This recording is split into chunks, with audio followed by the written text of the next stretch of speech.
What is computer network? Computer network refers to interconnected computing device na maaaring makipagpalitan ng data at magbahagi ng mga impormasyon sa mapagkukunan sa isa't isa. This network device, ito ay gumagamit ng system rules na tinatawag na protocol communication upang magpadala ng impormasyon sa mga physical o wireless technology.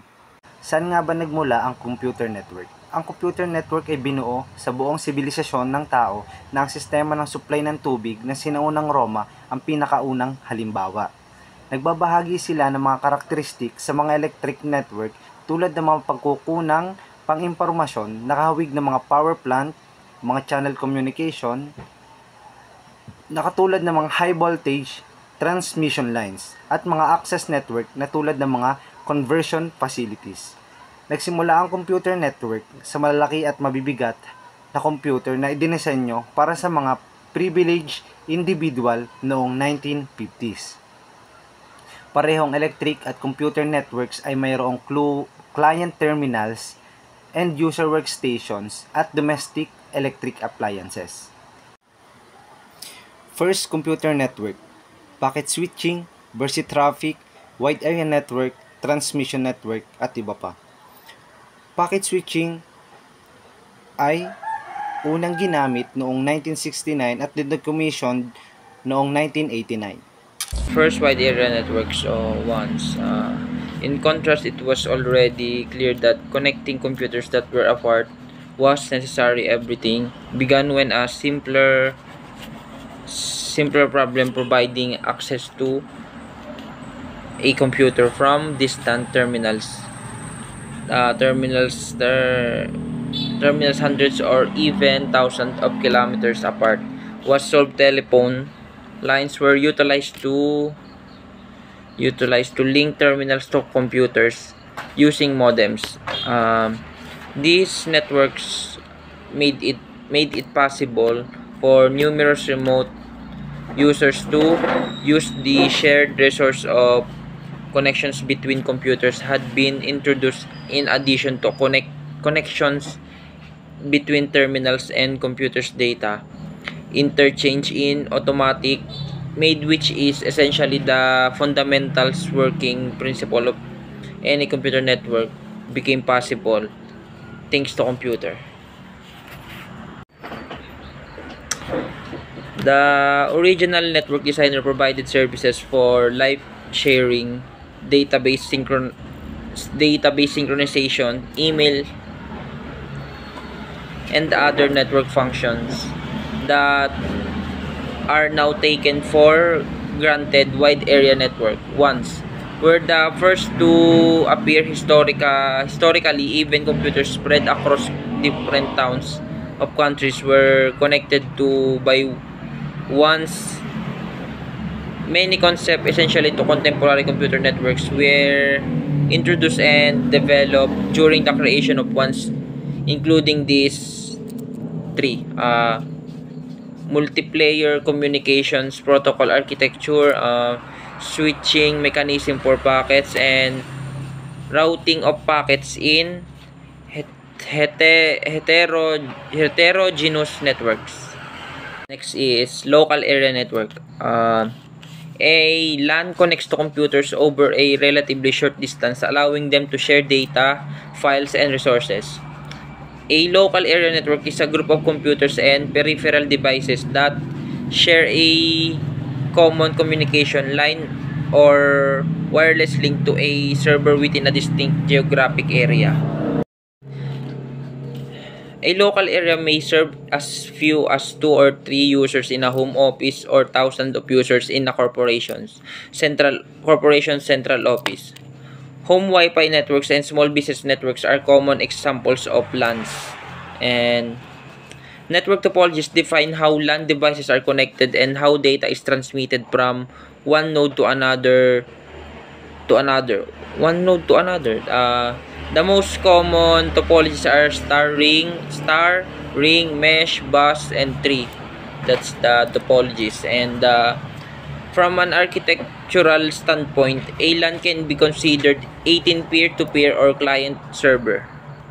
And to build a LAN or LAN or sorry for the sound, so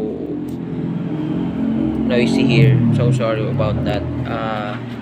Anyways, to build a LAN or WLAN, you need the following: computers with interface cards, cables, switches and hubs, routers, modem, software, dynamic host configuration protocol, DHCP server.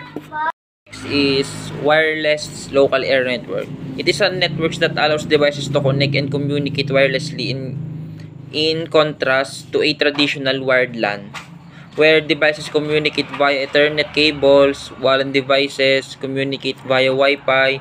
They can communicate with other network devices in the same way that they would on wired network. WLANs and access points. Every component that connects to a WLAN is considered a station and falls into one of these two categories. Number one, access points or APS. I'm so sorry for that sounds. So sorry for that. Anyways, continue. One, access point of or APS. Transmit and receive radio frequency signals with devices able to receive transmitted signals. They normally function as routers. 2. Clients. Many include a variety of devices such as desktop computers, workstation, laptop computers, IP phones, and other cell phones and smartphone devices. All stations able to communicate with each other are called basic service sets or BSS, of which there are which these are the two types. One, independent BSS or IBSS exists when two clients communicate without using APs but cannot connect to any other BSS. Such WLANs are called peer-to-peer or an ad hoc WLANs. Two, infrastructure BSS. It may communicate with other station but only in other BSS, and it must use APs. So, wide area network. A wide area network one is a technology that connects your office data centers, cloud application, and cloud storage together. It is called a wide area network because it spans beyond a single building or large campus to include multiple locations spread across a specific geographic area or even the world. Metropolitan Area Network (MAN) is a computer network that is larger than a single building local area network, but is located in a single geographic area that is smaller than a wide area network. A metropolitan area network is a computer network that connects computers within a metropolitan area, which could be a single large city, multiple city and towns, or any given large area within a multiple building. A personal area network interconnects technology device typically within the range of single user, which is approximately 10 meters or 33 feet. One of the most common real-world example of a PAN or personal area network is a connection between a Bluetooth earpiece and smartphone. Types of personal area network. There are two types of personal area network. One is a wireless PAN. A wireless PAN is designated to serve a single person or small work group. Second is wired PAN. This network provides short connection between peripheral using wired technologies such as USB or high performance serial business or Thunderbolt hardware interface. Characteristic of a PAN. A PAN generally provides interconnection of technology devices surrounding a single user. Second, mainly used for low data rate applications in home automations. It's widely used by PAN can include mobile devices and appliances such as tablet, printers, keyboards, barcode scanners, game consoles, laptops, and other personal devices. Port is if connected wirelessly to the internet, it's called a wireless personal area network.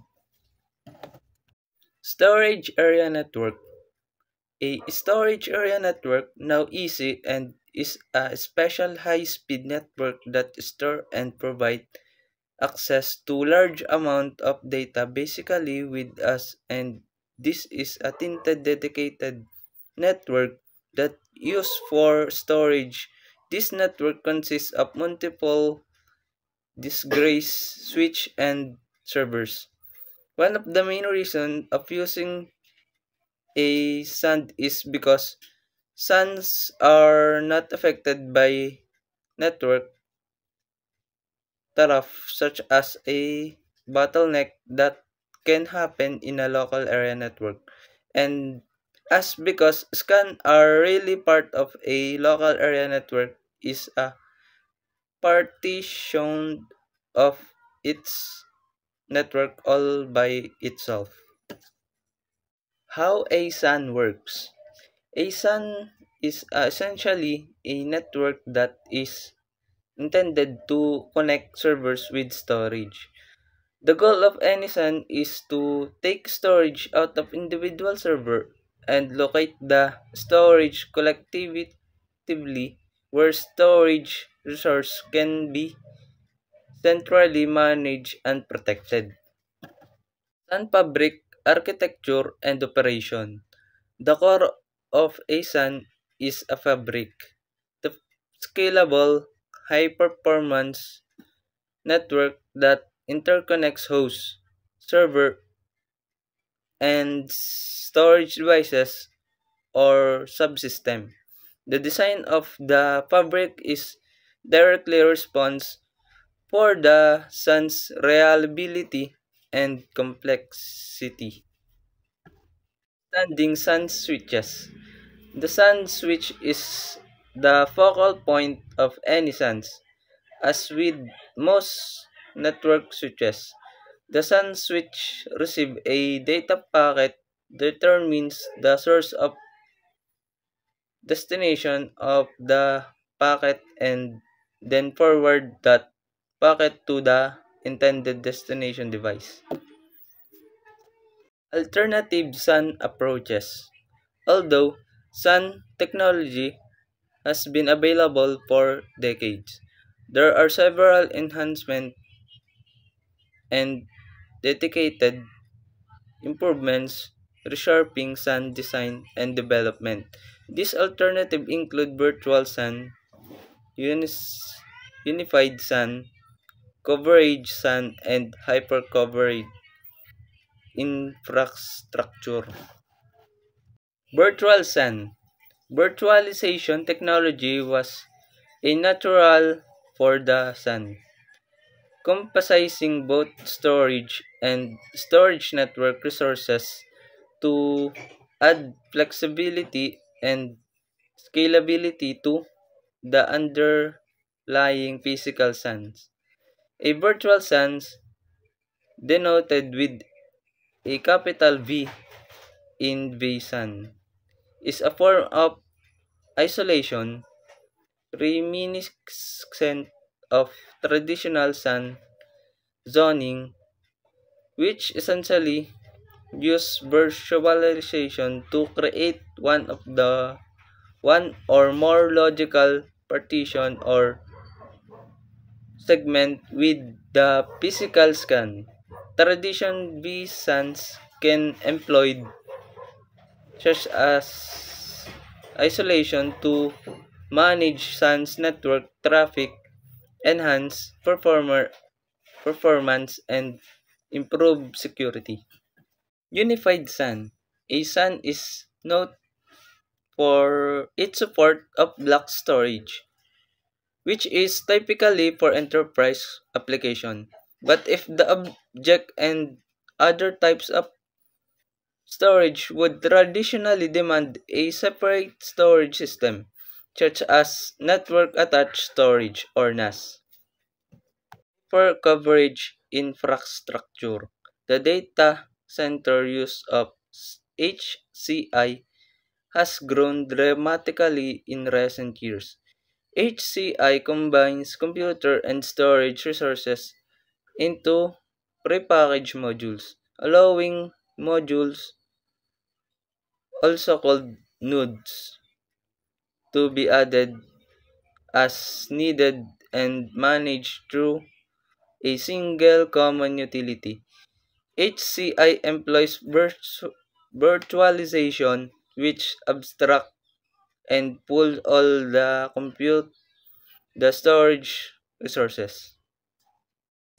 Campus Air Network, infrastructure of Campus Air Network. Sa ganitong uri ng network, same sila ng technology at hardware na ginagamit sa iba't ibang building sa iisang campus. And then, same lang sila ng terminologies ng local area network. Pero ang pagkakaiba nila ay ang Campus Area Network ay interconnected sa iba't ibang building. Benefits of Campus Area Network. Ang isang benefit ng Campus Area Network ay mas madali ang pag-control ng organization sa kanilang network resources at mas mapapabilis ang pag-share nila ng data. Examples of Campus Area Network. Ito yung mga network sa university, schools, network in large companies at automotive applications. Virtual Private Network. Ito ay service na gumagawa ng safe at encrypted online connection.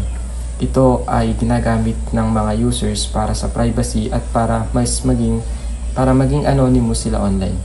Two types of kill switches. Active kill. Ito ay switch protocol na nagpipigil sa device natin na connect sa hindi safe na network kapag ang device ay connected sa VPN.